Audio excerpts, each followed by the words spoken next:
So start करते हैं second class modern physics का।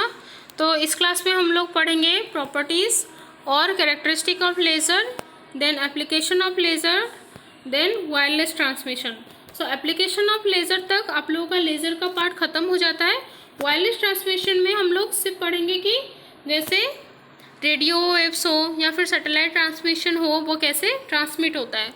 सो यहाँ तक एप्लीकेशन ऑफ लेज़र तक आप लोगों का लेज़र ख़त्म हो जाएगा। सो देन स्टार्ट करते हैं प्रॉपर्टीज़ और कैरेक्टरिस्टिक ऑफ लेज़र बीम। तो हमने जैसे डेफिनेशन में पढ़ा था लेज़र बीम के, it is highly intense, unidirectional and coherent. ठीक है ना। तो उसके जो प्रॉपर्टीज़ क्या है, एक लेज़र बीम का कैरेक्टरिस्टिक और उसका कैरेक्टर क्या है, हम लोग इसमें देखते हैं। सो फर्स्ट इज डायरेक्शनलिटी, मतलब एक सिंगल डायरेक्शन में। जनरली लाइट क्या होता है, जैसे हम लोग बल्ब हो या फिर ट्यूब लाइट हो, उसमें क्या होता है, लाइट स्प्रेड हो जाता है, एक सिंगल स्टोर और एक सिंगल पॉइंट पे वो कॉन्सेंट्रेट नहीं हो पाता है।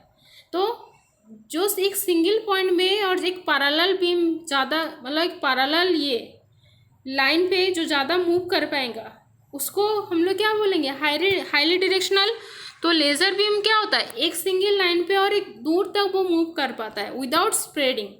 तो इसमें हम लोग पढ़ेंगे general photon emitters face the problem of spreading in all direction. ठीक है। So but in case of laser the emission is apparently in a single direction, एक सिंगल डायरेक्शन में वो एमिट होगा। लेकिन हर एक लाइट का प्रॉपर्टी क्या होता है कि वो एक ना एक पॉइंट तक स्प्रेड होगा, है ना। तो लेज़र बीम भी एक पॉइंट तक स्प्रेड हो जाएगा, लेकिन वो कहाँ तक वो जाएगा, ठीक है ना, दैट हम लोग उसमें देखेंगे। The wavelength of the photon beam passing through it, ठीक है ना। So single direction up to some specific distance which depends on the diameter of the aperture and the wavelength of the photon beam passing through it. लेकिन अगर एक aperture और एक, उसे क्या बोलते हैं, एक लाइन पे और एक सिंगल एरिया पे जिसका डायमीटर लेट डी हो, उसी एरिया पे वो लेज़र लाइट्स पास कर रहे हैं और उस लेज़र लाइट का वेवलेंथ कितना है, दैट इज लैम्बडा।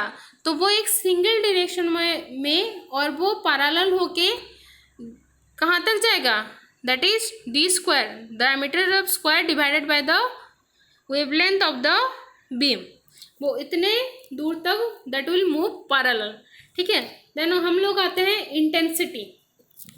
इंटेंसिटी मतलब एक laser beam has the ability to focus over a small area of 10⁻⁶ centimetre square, therefore it is highly intense. मतलब क्या, वो एक स्मॉल एरिया में फोकस कर सकता है। दैट मीन्स उस स्मॉल एरिया में there will be a large number of waves, और द हम लोग उसे बोलेंगे लेज़र वेव्स। एक large number of laser waves और the photon will be concentrated, किस में होगा, लेज़र बीम में होगा। तो हम लोग बोल सकते हैं कि laser beam is highly intense और उसका intensity comparable to the general photon emitters क्या होगा, ज़्यादा होगा। देन हम लोग आते हैं मोनोक्रोमेटिसिटी। एक्चुअली हम लोग मोनोक्रोम क्या बोलते हैं, it is having single wavelength. Monochrome light हम लोग उससे बोलेंगे जिनका एक सिमिलर वेवलेंथ होगा और एक सेम वेवलेंथ होगा, है ना। तो हम लोगों ने जैसे प्रिंसिपल ऑफ लेज़र में पढ़ा था कि स्टिमुलेटेड एमिशन में क्या होता है, सिमिलर वेवलेंथ और जिसके वेवलेंथ पे ज़्यादा डिफरेंस नहीं होगा, वो इंटरनली रिफ्लेक्टेड होके वो एक हाईली इंटेंस बीम में एग्जिट हो रहा था। दैट मीन्स उसका वेवलेंथ सेम था। So light emitted from a laser is vastly monochromatic than the emitted from a conventional monochromatic source of light. एक general monochromatic source of light से laser का जो फोटोन एमिट्स होता है और वो जो लाइट वेव्स एमिट होता है वो ज़्यादा मोनोक्रोमेटिक होता है और उसका वेवलेंथ ज़्यादा सिमिलर होता है। ठीक है ना। तो यहाँ पर जैसे हम लोग ग्राफ लिया है हम लोगों ने, intensity that is I versus the, यहाँ पर लाइन विड्थ ऑफ लेज़र ये लिखा है वर्सेस द इस एक्सिस में हम लोगों ने लिया है वेवलेंथ को। तो एक नॉर्मल लाइट में जैसे यहाँ पर दिखा है, नॉर्मल लाइट में क्या होगा, डिफरेंट डिफरेंट इंटेंसिटी में डिफरेंट डिफरेंट वेवलेंथ्स होगा, इसीलिए वो कर्व ज़्यादा स्प्रेड होके है और उसका वेवलेंथ रेंज डिफरेंट इंटेंसिटी और उसका वेवलेंथ रेंज डिफरेंट इंटेंसिटी में ज़्यादा वेरी कर रहा है। लेकिन जैसे लेज़र लाइट में क्या हो रहा है, एक सिंगल वेवलेंथ में जैसे हम लोगों ने लिया है डेल्टा लैम्डा 1 में क्या हो रहा है, ज़्यादा इंटेंसिटी है मतलब ज़्यादा नंबर ऑफ वेव्स उसी वेवलेंथ रेंज में रह रहा है। तो as compare to the normal lights or normal photon emitters, the laser is highly monochromatic or number of beams having the lambda 1 wavelength is more as compared to the normal light। ठीक है, then उसके बाद आते हैं हम लोग coherence. सो एक coherent wave क्या हम लोग बोलेंगे, एक कोहेरेंट वेव होता है जिसका फ्रीक्वेंसी ज़्यादा होता है। तो हम लोगों ने फ्रीक्वेंसी को हमने क्या देखा था, 1/λ that is 1 by wavelength is frequency. अगर एक सिंगल वेवलेंथ के अंदर बहुत सारी पार्टिकल्स और बहुत सारी लेजर बीम्स है, तो उसका एक सिंगल वेवलेंथ है तो एक सिंगल फ्रीक्वेंसी के अंदर भी बहुत सारे वेव्स लेजर बीम्स होंगे, है ना। So it is highly coherent, the laser light is highly coherent in space and time. Space and time हम लोगों ने जैसे क्यों लिया है, क्योंकि हम लोग स्पेस को डिफाइन करते हैं क्या, x y and z coordinate and time coordinate में। तो लेज़र, तो हम लोग इसको एक पोजीशन डिफाइन करने के लिए लिया है। तो laser light is highly coherent in space and time. So the property enables us to realize that tremendous spatial concentration of light power। concentration मतलब क्या, एक सिंगल पॉइंट में स्पेशल कंसंट्रेशन मतलब एक सिंगल स्पेस पे a large number of waves having the same frequency are concentrated, है ना। So a laser beam is highly coherence. देन हम लोग जाते हैं एप्लीकेशन ऑफ लेजर। तो एप्लीकेशन ऑफ लेजर में तो ज़्यादा आप लोगों को समझाना नहीं है, आप लोगों को पता है कि लेज़र कहाँ कहाँ पे यूज़ होता है। लेज़र जनरली हम लोग देखते हैं वारफेयर में होता है, लेज़र होता है जैसे केमोथेरापी में आप लोग पढ़ते हैं, और एंडोस्कोपी में होता है। देन इंडस्ट्री में लेज़र कटिंग होता है। लेज़र कटिंग तो अभी इंडस्ट्री मतलब आता है ना, जो कोई भी शॉपिंग साइट में आओ तो अगर हम लोग एक शू खरीद रहे हैं तो उसमें क्या होता है, with laser cut, perfect laser cut.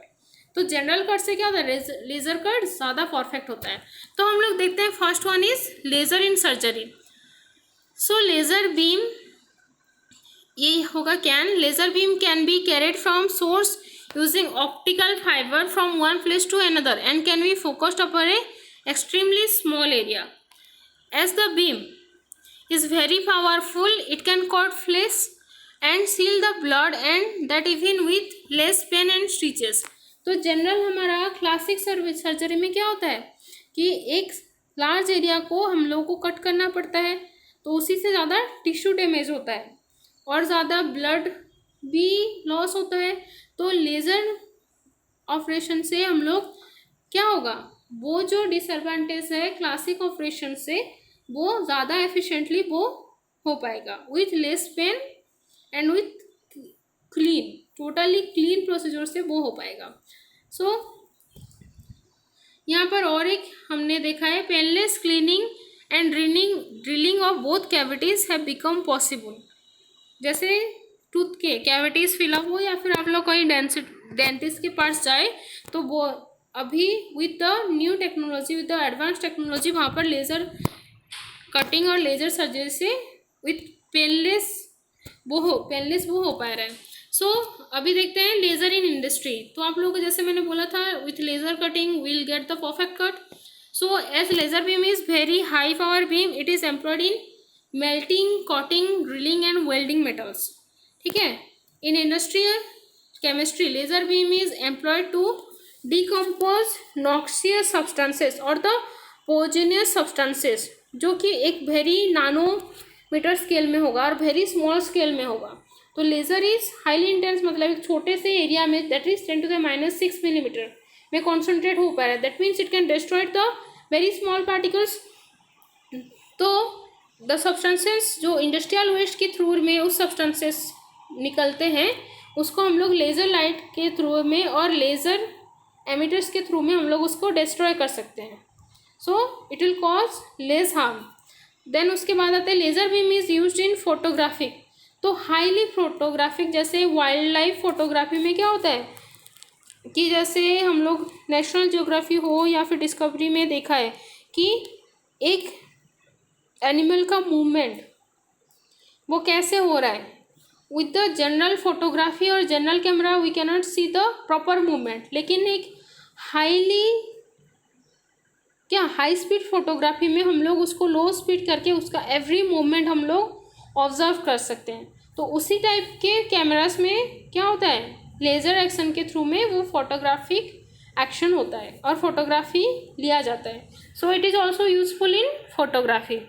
So laser in other branches of science क्या होता है, laser in chemistry laser are use to break the bond in molecular levels for study. Molecular जैसे वो कम एरिया में कॉन्सेंट्रेट हो रहा है, that means it can destroy the bonds between the very small atoms और मॉलिक्यूल्स। तो laser उसमें भी यूज़ कर सकता है। इन एस्ट्रोनॉमी और एक स्पेस साइंस में क्या होता है, astronomers are frequently using to determine the distance of planet and सब प्लानट्स।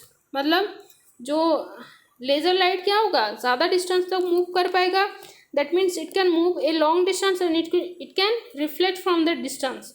तो उसी के हेल्प के थ्रू हम लोग जो फार ऑफ प्लानट से वो जो बहुत दूर है उसका डिस्टेंस हम लोग निकाल सकते हैं। Then laser in warfare, very intense laser beams are capable of destroying enemy war planes. जैसे हम लोगों ने कभी कभी न्यूज़ में पढ़ा होगा कि ड्रोन्स, अमेरिका लेज़र वेपन्स अपने बॉर्डर पे इंस्टॉल कर रहा है to track down the drones. तो वो जो वेपन्स क्या होता है, एक हाईली इंटेंस लेज़र बीम को यूज़ करता है, जो ड्रोन्स हो, जो मैन्ड एयरक्राफ्ट हो या फिर अनमैन्ड एयरक्राफ्ट हो, वो नीचे गिराने के लिए। सो ये तो हो गया यूजेस ऑफ लेज़र। तो इसी के साथ ही आप लोगों का लेज़र ख़त्म हुआ है ना। देन उसके बाद हम लोग पढ़ेंगे वायरलेस ट्रांसमिशन। तो वायरलेस ट्रांसमिशन क्या होता है, जिसमें वायर यूज़ नहीं होता है या फिर कोई मीडियम यूज़ नहीं होता है। So as the name suggest it does not require any specific medium for its transmission, like electromagnetic waves और लाइट वेव्स जैसे ट्रांसमिट होता है। So electromagnetics are oscillation produce due to the crossing over an electric and magnetic field. ये सब आप लोगों का electromagnetic waves, एक मैग्नेटिक फील्ड अगर जनरेट हो रहा है, या फिर हम लोगों ने जैसे पढ़ा था एक कंडक्टर में अगर इलेक्ट्रिसिटी फ्लो हो रहा है, that means it will produce a magnetic field. ठीक है ना। तो एक इलेक्ट्रिक फील्ड एक मैग्नेटिक फील्ड अगर कंबाइन होके वहाँ से सम एनर्जी इज रिलीजिंग, तो वो जो एनर्जी रिलीज हो रहा है वो किस फॉर्म में होगा, इलेक्ट्रोमैग्नेटिक एनर्जी के फॉर्म में होगा। तो उसी फील्ड से जो एनर्जी रिलीज होता है, मतलब रिलीज होता है, या फिर वो जो ऑसिलेशंस निकलते हैं, ठीक है, उसको हम लोग बोलेंगे इलेक्ट्रोमैग्नेटिक वेव्स, जो कि without any requirement of medium that will move. ठीक है ना। The direction of propagation of such wave is perpendicular to the direction of either of this fields as can be seen in figure. जैसे यहाँ पर इस figure में हमने लिया है that red waves are denoting the magnetic fields. Magnetic fields मतलब it is also in the form of wave, and the blue waves are denoting the electric field. ठीक है ना। तो उसी के परपेंडिकुलर क्या होता है, the electromagnetic wave is moving. ये जो एरो डायरेक्शन है that is the propagation direction is the movement of the electromagnetic waves. ठीक है। देन उसके बाद पढ़ते हैं this fields are deflected by electric and magnet are not deflected by electric और मैग्नेटिक फील्ड्स, क्योंकि ये इलेक्ट्रिक फील्ड और मैग्नेटिक फील्ड के थ्रू ही जनरेट हो रहा है, तो इसको कोई भी इलेक्ट्रिक फील्ड या फिर मैग्नेटिक फील्ड डिफ्लेक्ट नहीं कर सकता है। तो इसी के ये एडवांटेज होता है कि without any destruction caused by the magnetic field.